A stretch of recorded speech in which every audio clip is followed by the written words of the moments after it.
ہاں سحری میں اگر غسل فرض ہو جائے تو جلدی غسل کرنا ضروری نہیں ہے، خوب سمجھ لیں. کسی کو نائٹ فال ہو گیا یا غسل فرض ہو گیا رات کو، تو آرام سے فجر کی نماز سے پہلے غسل کر لیں. غسل نماز کے لیے ضروری ہے، روزے کے لیے ضروری نہیں ہے. کھا بھی سکتے ہیں. ہاں ابھی بتاتا ہوں. پلی تھوک نکلنے سے روزہ نہیں ٹوٹتا میرے بھائی. بلغم نکل لو، اپنا ہو بشرطے کے، تھوک نکل لو، بلغم نکل لو، الٹی نکل لو، اس سے بھی روزہ نہیں ٹوٹتا. لیکن الٹی اگر منہ بھر کے ہوئی ہے فل اسپیڈ سے، پھر اگر نکلیں گے تو روزہ ٹوٹ جائے گا. تھوڑی بہت جو کھٹی کھٹی آج کل سب کو لوگ کہتے ہیں ڈکارے آ رہی ہیں. رمضان میں نا کھانے پینے پہ تھوڑا کنٹرول کریں. ابھی آپ کہہ رہے ہیں ملائی پراٹھے کی بات کر رہا تھا، ابھی کنٹرولنگ کی بات کر رہے ہیں. تو ملائی پراٹھا بھی کھائیں لیکن ایک کھا لینا پراٹھا. بہت زیادہ دو کھا لیں. اور پھر دیکھو پیٹ جو خراب ہوتا ہے نا، یہ گڑبڑ ہوتی ہے زیادہ کھانے سے نہیں ہوتی، بار بار کھانے سے ہوتا ہے. یہ خوب سمجھ لو. زیادہ کھانا بھی نقصان دہ ہے، اتنا نہیں ہوتا. ہمارے ہاں یہ ہے کہ لوگ ایک دفعہ کھا کے جب تک دوبارہ صحیح طرح سے بھوک نہیں لگتی دوبارہ کھا لیتے ہیں. یہ بہت خطرناک چیز ہے. اس کی مثال، آپ کو افطاری میں طبیعت سے بھوک لگ رہی ہے، آپ نے پھوڑ دیا، پکوڑے بھی پھوڑ دیے اور سموسے بھی پھوڑ دیے، کھجوروں کا ڈبہ پھوڑ دیا. آپ تجربہ کر کے دیکھو پیٹ خراب نہیں ہوگا آپ کا. لوگ کھا رہے ہوتے ہیں، ادھر سے لیمن کا شربت، ادھر سے یہ، ادھر سے کھا لیا، کنٹینیو جتنا کھانا تھا کھا لیا. اب آپ نماز پڑھنے کے لیے آئے، اب 10-15 منٹ کا درمیان میں آ گیا وقفہ. اب اگر ایک کھجور بھی کھاؤ گے نا وہ پیٹ خراب کر سکتی ہے. اب نہیں کھانا آپ نے جب تک دوبارہ شدید بھوک نہیں لگ جاتی. یہ اتنا بہترین نسخہ ہے نا صحت کا، اس کو زندگی کا. میں یہ نہیں کہہ رہا کہ افطاری میں پھوڑ دو، آپ تباہ و برباد کر دو. میں بتا رہا ہوں کہ پھر بھی نسبتاً بہتر ہے. اس سے اتنا نقصان، زیادہ کھانے سے بہت زیادہ نقصان نہیں ہوتا. بے وقت کھانے سے، بغیر بھوک کے کھانے سے زیادہ نقصان ہوتا ہے. سمجھ رہے؟ ہمارے ہاں لوگ رمضان میں ان کا وزن بھی بڑھ رہا ہے کم ہونے کے بجائے، بیمار بھی ہو رہے ہیں. وجہ کیا ہے؟ افطاری میں کھانے پینے کے بعد نماز پڑھ کے آئیں گے، اب بھوک کم ہو چکی ہوتی ہے، معدے نے اپنے ورک شروع کر دیے، اب آگے دوبارہ کھا رہے ہیں. پھر وہ دیکھ رہے ہیں، وہ میز کے نیچے سے پلیٹ کھینچی، 2 پکوڑے رہ گئے تھے، چلو یار. فریج میں جا کے دیکھا، یار وہ دہی بڑے تو رہ ہی گئے تھے، چارنے والے وہاں سے لے لیے، اور پھر وہاں سے کھجور کے ڈبے میں ہاتھ مارا. اب یہ جو جگالی کر رہے ہو نا بکریوں کی طرح، بکری کا کام ہے سارا دن کھاتی رہے گی، مینگنیاں بنا کے نکالتی رہے گی. انسان میں مینگنیاں نہیں ہوتی بھائی. ٹھیک ہے نا؟ انسان کا ایک پراپر ٹائم ہوتا ہے، اسی حساب سے چلتا ہے انسان.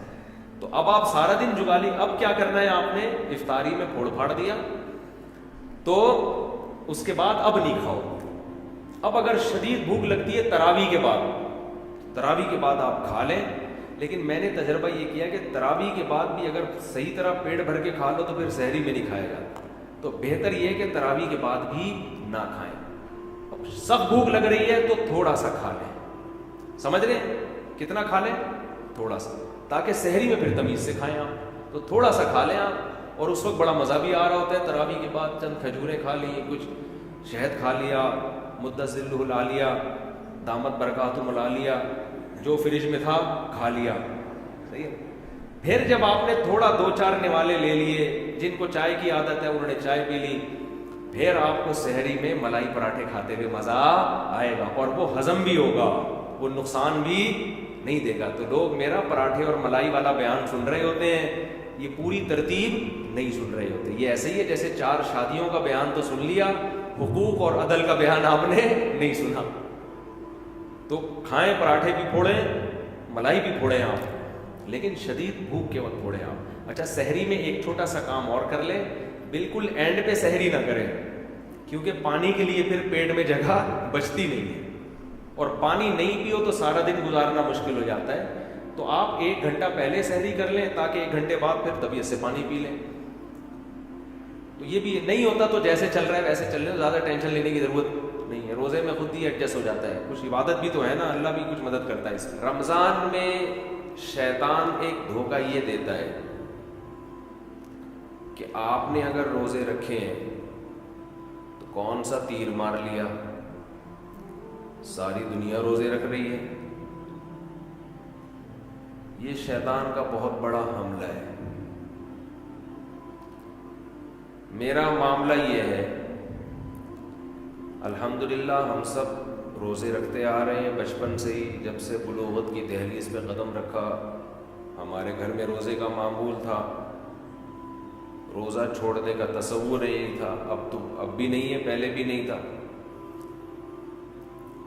تو رکھتے آ رہے ہیں بچپن سے. بلکہ جب بالغ نہیں تھے اس وقت بھی رکھتے تھے. ہمارے بچے اب بھی رکھ لیتے ہیں. منع کرنا پڑتا ہے کہ بھائی نہیں رکھو. بچوں کو تو شوق ہوتا ہے کہ رکھنا ہے. تو الحمدللہ معمول ہے. لیکن اس کے باوجود میں یہ سوچتا ہوں کہ اے اللہ، میرے جیسے نالائق کو تو نے یہ توفیق دے دی کہ میں رمضان کے روزے رکھ رہا ہوں. یہ تیرا مجھ پہ بہت بڑا احسان ہے.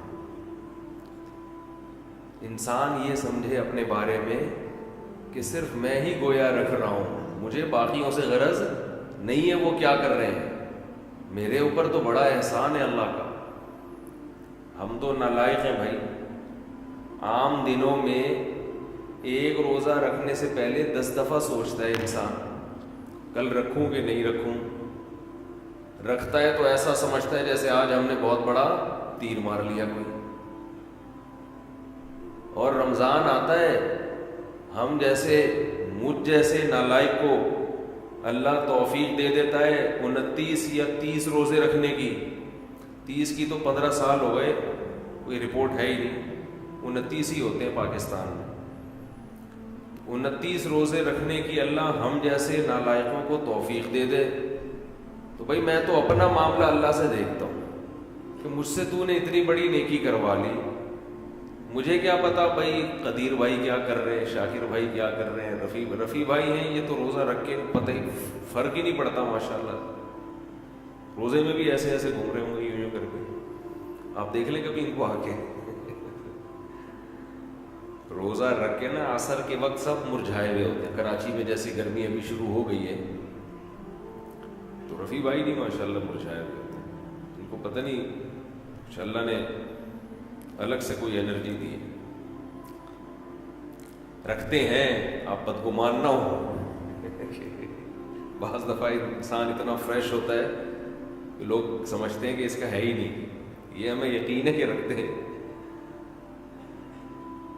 تو میں تو یہ دیکھتا ہوں کہ میرے جیسے نالائق کو اللہ نے توفیق دی. میں تو اس پہ خوش ہوں. میں تو اس پہ خوش ہوں کہ ہم جیسے تیسے ہیں. جتنے مرضی نالائق ہوں وہ بھائی ایک روزہ نہیں، 2 نہیں، 3 نہیں، 4 نہیں، 5 نہیں، 6 نہیں، 7 نہیں، 8 نہیں. اللہ نے کتنے روزے ہم سے رکھوائے. تو ایک دل میں راحت محسوس ہوتی ہے، خوشی محسوس ہوتی ہے. ہاں تھوڑا سا یہ خوف بھی ہونا چاہیے، تھوڑا سا، کہ ایسا نہ ہو کہ ہماری کسی بدعملی سے اجر ضائع ہو جائے. یہ خوف بھی ضروری ہے. یہ خوف بھی تاکہ اترائے نہیں انسان. لیکن اصل تو یہ ہے کہ یہ کیا ہے؟ نعمت ہے. ہمارے نبی صلی اللہ علیہ وسلم سے بھی ثابت ہے. ہمارے نبی اپنے آپ کو موٹیویٹ کرتے تھے روزہ رکھ کے. اپنے آپ کو موٹیویٹ کر رہے ہیں، اپنی حوصلہ افزائی کر رہے ہیں. کیسے حوصلہ افزائی؟ جب آپ صلی اللہ علیہ وسلم روزہ افطار کر لیتے، کیسے انسان کو خوشی محسوس ہوتی ہے نا. آج خوشی اس لیے نہیں ہو رہی کہ سحری میں 3 پراٹھے پھوڑے ہوئے ہوتے ہیں، پھینیاں کھجلے کھائے ہوئے ہوتے ہیں، بھوک ہی نہیں لگ رہی ہوتی. وہ تہ جو بیٹھنا شروع ہوتی ہے عصر مغرب میں جا کے، تو وہ جو ڈگاریں، اکثر لوگ مجھ سے رمضان میں یہ پوچھ رہے تھے کھٹی ڈگاریں نگلنے سے روزہ تو نہیں ٹوٹتا؟